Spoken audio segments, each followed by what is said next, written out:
bonsoir. 2 grands prix de suspension, 6 points de moins, pas de clémence envers Michael Schumacher de la part du Conseil mondial spécial du sport automobile, Christian Delcourt. 10 juillet, Michael Schumacher simule des départs de course lors du Tour de formation en Grande-Bretagne. Le règlement est pourtant clair, on ne doit pas doubler dans ce tour de chauffe et Schumacher a tout de même dépassé Hill, on le voit ici en première position.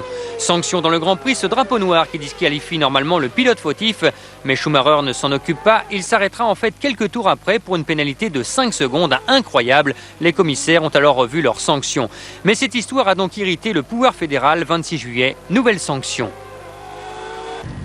In the case of Schumacher, he was found guilty of ignoring the black flag, which was shown to him on more than one occasion.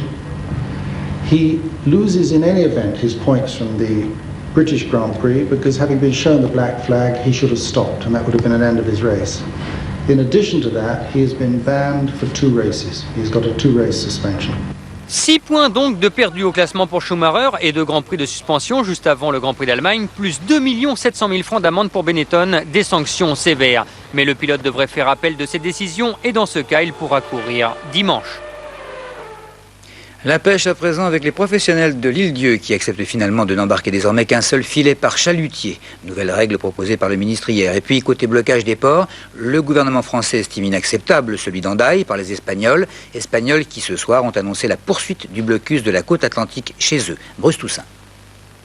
Dès 7 h ce matin, les pêcheurs espagnols ont mis leurs menaces à exécution. Près de 400 bateaux ont pris position à l'entrée des ports du littoral atlantique, de Gijón dans les Asturies jusqu'à la frontière. Le trafic maritime est resté paralysé. À Santander, un car ferry français a même dû faire demi-tour avant d'être dirigé sur Roscoff. Le port d'Hendaye, au Pays Basque, n'a pas échappé au blocus. Les pêcheurs en colère ont attendu la mi-journée pour permettre à nouveau la circulation des plaisanciers. Mais plusieurs chalutiers français restent bloqués ce soir. Une situation jugée inacceptable par le Quai d'Orsay.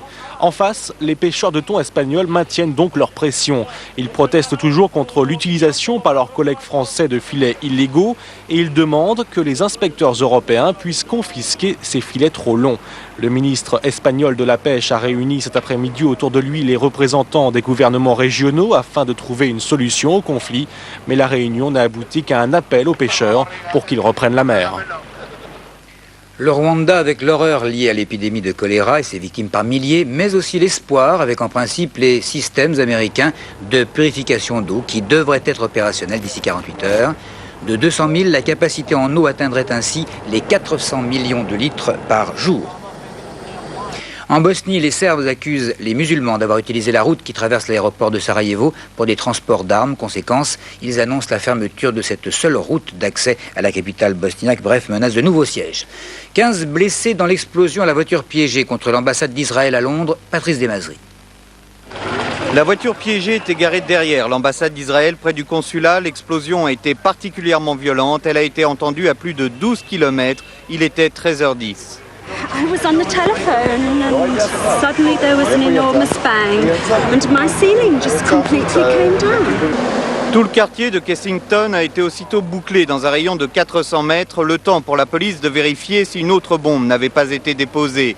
Une quinzaine de personnes ont été blessées, dont une grièvement. Les dégâts sont considérables, une partie de l'ambassade est détruite. Aucune revendication, mais pour le Premier ministre israélien Yitzhak Rabin, pas de doute, c'est un nouvel acte des terroristes islamistes.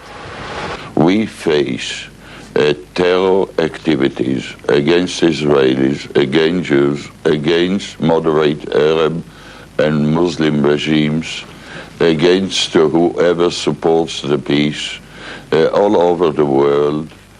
Il y a une semaine seulement, plus de 100 personnes avaient été tuées dans un attentat similaire contre un centre de la communauté juive à Buenos Aires. Selon Scotland Yard, c'est une femme probablement méditerranéenne qui aurait garé cette fameuse voiture piégée. Procédure peu habituelle de la police française, diffusion dans la presse d'une photo du meurtrier présumé de 2 femmes.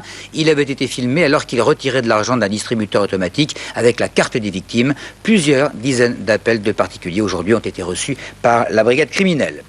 Quintet plus de Maison Lafitte, presque 60 000 francs si vous aviez joué 14, 6, 13, As, 3. Sophie Levers pour la météo à présent.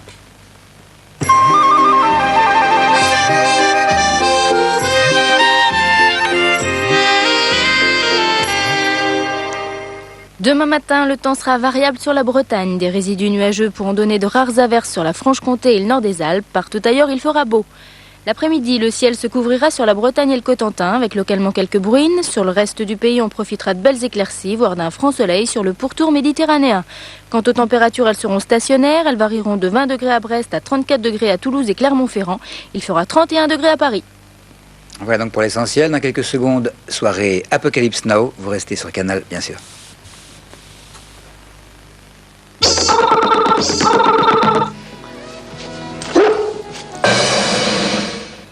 Je me tue, voilà ce que je fais.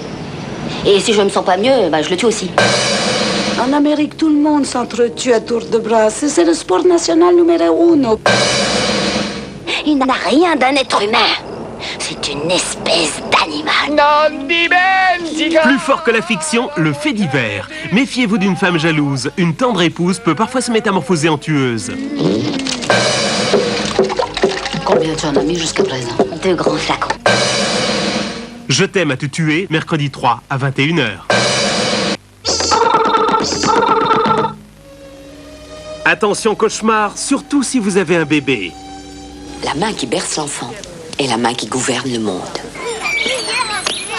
Ne laisse jamais une femme jeune et belle s'emparer du pouvoir chez toi. Rebecca de Mornay, babysitter diabolique à qui l'on donnerait le bon Dieu sans confession. C'est ce que c'est qu'un secret, Emma?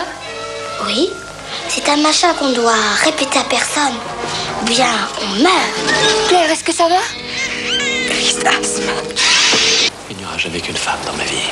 Une seule suffit. Un plan méthodique qui vous mettra les nerfs à vif. La main sur le berceau de Curtis Hanson, vendredi 5 à 23h. Je vous garderai, toi et Joey. Tu verras, on aura une vraie famille, chérie. Et je te jure que tu ne verras jamais plus ces gens.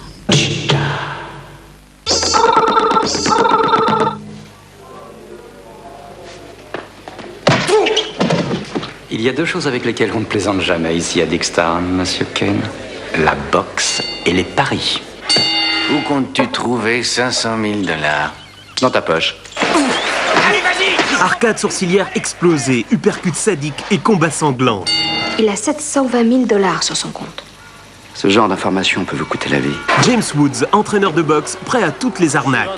La nuit du défi, avec Louis Gossett Jr., mercredi 27 à 21h.